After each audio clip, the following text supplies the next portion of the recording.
The cast of TNT's new psychological thriller, The Alienist. We have the cast here. We have Daniel Brühl, Dakota Fanning, and Luke Evans. We have questions from you that you've sent in. We also have some exclusive clips to show you. But before we do, I'd just love to talk to you guys about the idea that your premiere is finally here. Does it feel like you taped this 10 years ago or 10 minutes ago?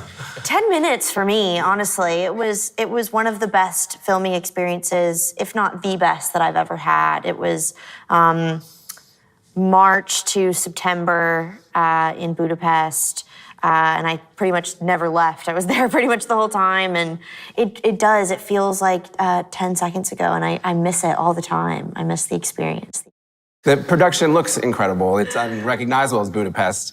Do you remember the first time you walked on set and were able to actually see the world of The Alienist? The exterior set was when we started shooting, they were just finishing it. It had taken 3 months to build. And they basically built 4 streets around 2 blocks of New York so that you could shoot 360 on a traveling shot in a carriage or a walking shot, turn 4 or 5 corners before you had to shout cut, which I've never experienced that unless you're working on a real street. And the attention to detail of that set was just extraordinary, really was. And they would be able to change the facade of the street depending on what area of New York we were supposedly shooting on. So if it was Chinatown, you know, everything would be Chinese, and they'd be cooking on the street with woks and flames and hanging fish and drying, you know, whatever it was that they were drying. And it really was like a time capsule. Every day we dropped into another time or another part of New York City. And it was already dressed with hundreds of extras and animals and smoke and noise. And I mean, you know, and you had high-rise buildings. So there was nothing to take you out of apart from the odd plane, like you mentioned earlier. But apart from that, we were very lucky to work in an immersive set, which completely allowed us to just disappear. Then also Budapest itself was perfect in our purpose to recreate especially upper-class New York. I mean, there's so much grand architecture. It's amazing. The Opera House, the most beautiful in the world.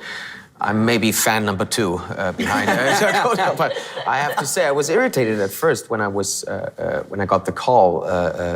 We're going to shoot this show, but in Budapest, I thought like, it's a bit irritated. I didn't know the city, so.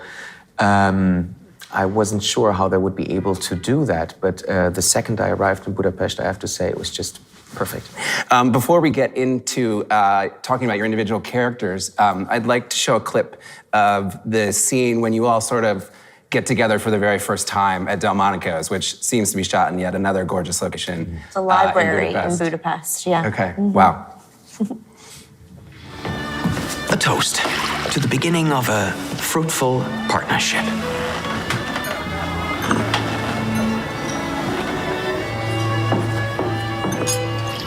I don't think the wine is kosher. I thought we'd start with a terrapin soupe au clair, one of the specialties of the house. I hope no one minds serious conversation while we eat, but I believe it's best to get a running start. Well, perhaps you could tell us what exactly we're getting a running start at. Oh my, I've gotten ahead of myself, haven't I? Of course, I should explain. Perhaps if we begin, your intentions will become self-explanatory. Please.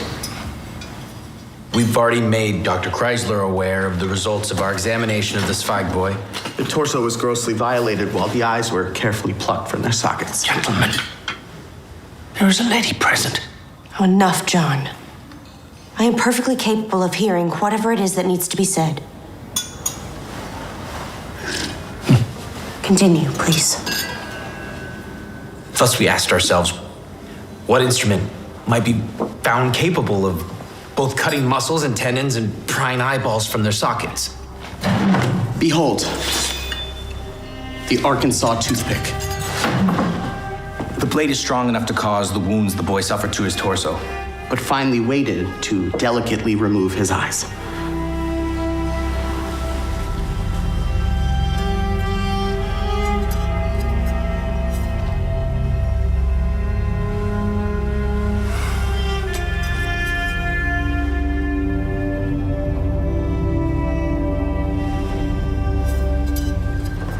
We found this.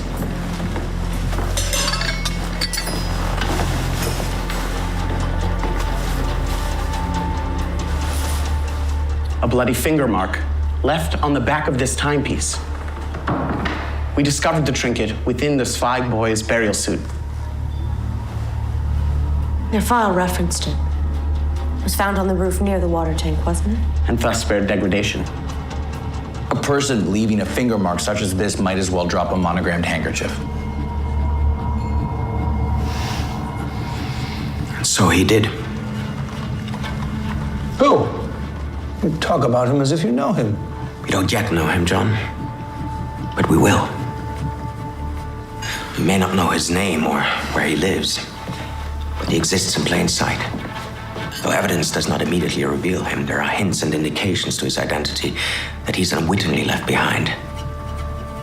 Now, our task is to gather those hints and indications, to construct an image of the man, his age, his background, his habits, but most importantly, his appetites. Look at who his victims are, where he commits his crimes, and what exactly he does to them, until a pattern begins to emerge. Each and every one of the choices he makes will reveal a hidden aspect of his alienated mind. And there's one more thing. We know the killer's conscious thoughts are fixed on violence. If we get too close, that violence might well spill over onto us.